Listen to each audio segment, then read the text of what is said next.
When people are asked about what they like the most in fighting games, you can expect many different answers. The fast-paced yet strategic gameplay, the stylishness of the designs, the usually goated soundtrack and etc. But me personally, I'm all about the martial arts showcases. All the different fighting styles, holding so many years of history behind each move, showcasing their strengths and weakness by clashing with each other. I think there's something very cool and profound, to be honest, in seeing this part of our cultures in the games. And it's something that is bringing fans to Tekken since the beginning. The new Tekken 8 Story DLC dives deep in the martial arts world again, with the focus on the concept of Shin Gi Tai, from Karate and modern Budo in general. And I want to discuss it, but before we get to the good stuff, we need to address the elephant in the room. The Heihachi resurrection problem.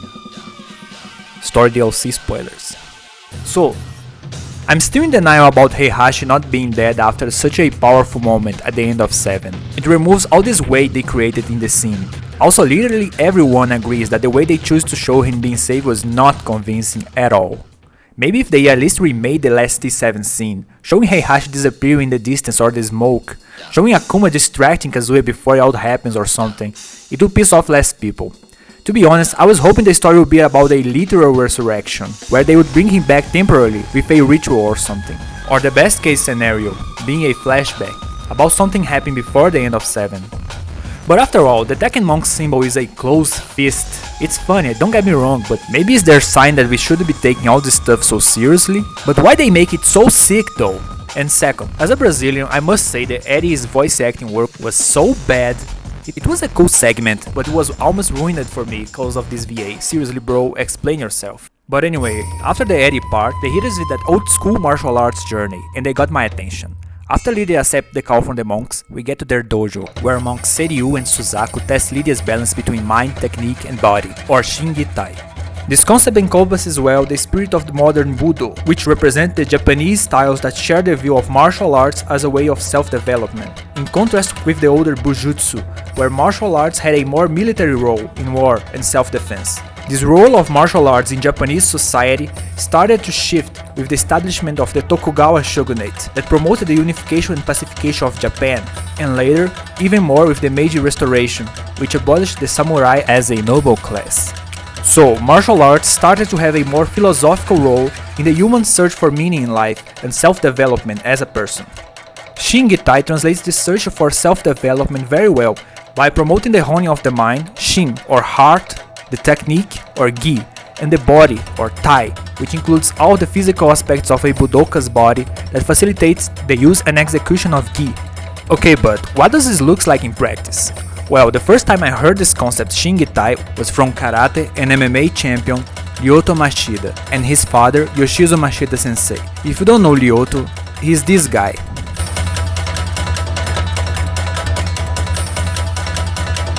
To me, the way Machida fought represents this concept very well.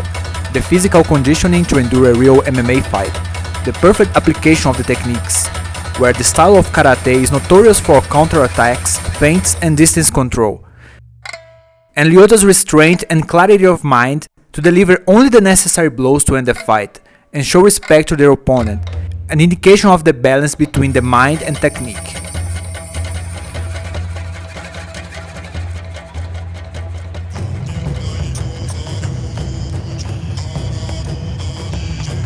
In the game, the bigger monk Seiryu tests Lydia's body and technique. His two special lines in this fight are, "Show me your technique and do it with your body." Then monk Suzaku tests Lydia's mind or heart, summoning an illusion of Demon Kazuya, representing injustice and evil. Here, I think it's important to highlight the double meaning of the Shin, mind or heart. The monk was interested not only for a strong and impenetrable mind, but one's character as well. What motivates her to fight. Through the fight, the monks could see what's actually in Lydia's heart. With a conclusion, it was a fighter with a pure heart. But what the monks represent here? The figure of warrior Shinto and Buddhist monks are very known in Japan. There were various groups called the Sōhei. And of course, there's the more known Shaolin monks in China. But the link between martial arts and Buddhist enlightenment is always present. In Tekken history, the monks were part of a clan that fought for the control of the Mishima style. they lost and went to the mountains to develop the style to preserve what they call his true form. Also, the Mishima style originally was based on the sword, and later it becomes more of a fist style. We can see again the dialectics between the bujutsu and Budo, the older Mishima style based on the sword with deep links with the Mishima clan that hint to a samurai family. A fighting style as a tool to slay demons, kill your enemies and bring victory, versus the monks that later dedicated their lives to the search for meaning via the perfection of the Mishima style. This is more evident when you notice that Heihashi's techniques are usually linked with Goju-ryu Karate, that is a Budo martial art, where older styles based on the sword and directly linked with samurai families are usually classified as bujutsu.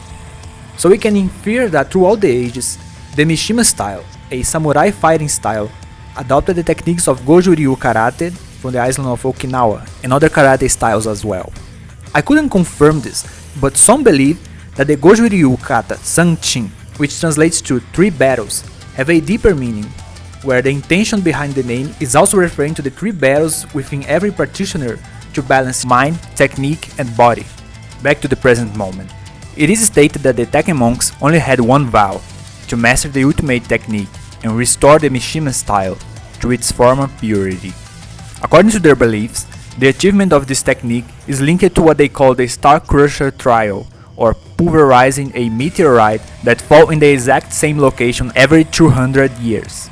The moment for the trial was coming, but they were still searching for the true successor of their style that could be capable of such feat while having a pure heart, the only thing missing in Heihachi, Kazuya and Jin. So they implemented a desperate last resource plan.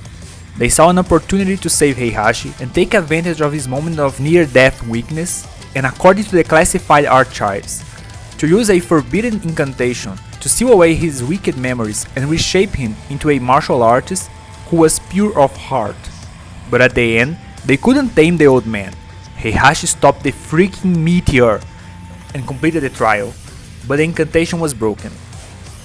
So, in a twisted way, the monk's vow got fulfilled, partly, but they paid the price with their own destruction, and unleashed Heihachi to the world again, in a tragic ending. Also, one more little piece of trivia. In the archives, they mention the rumors of a great warrior who perfected this technique and could beat even the legendary swordsman who used 2 swords. The swordsman they are referenced here is most probably Miyamoto Musashi, if you didn't catch that. But this is it for now, guys. In short, I just wanted to ramble about martial arts philosophy, and Tekken was the perfect excuse. At the end, the story DLC managed to captivate me with this old school style martial arts tale. If you like this video, please like and subscribe, and help me get to that 1k sub goal, it will mean a lot to me. Bye!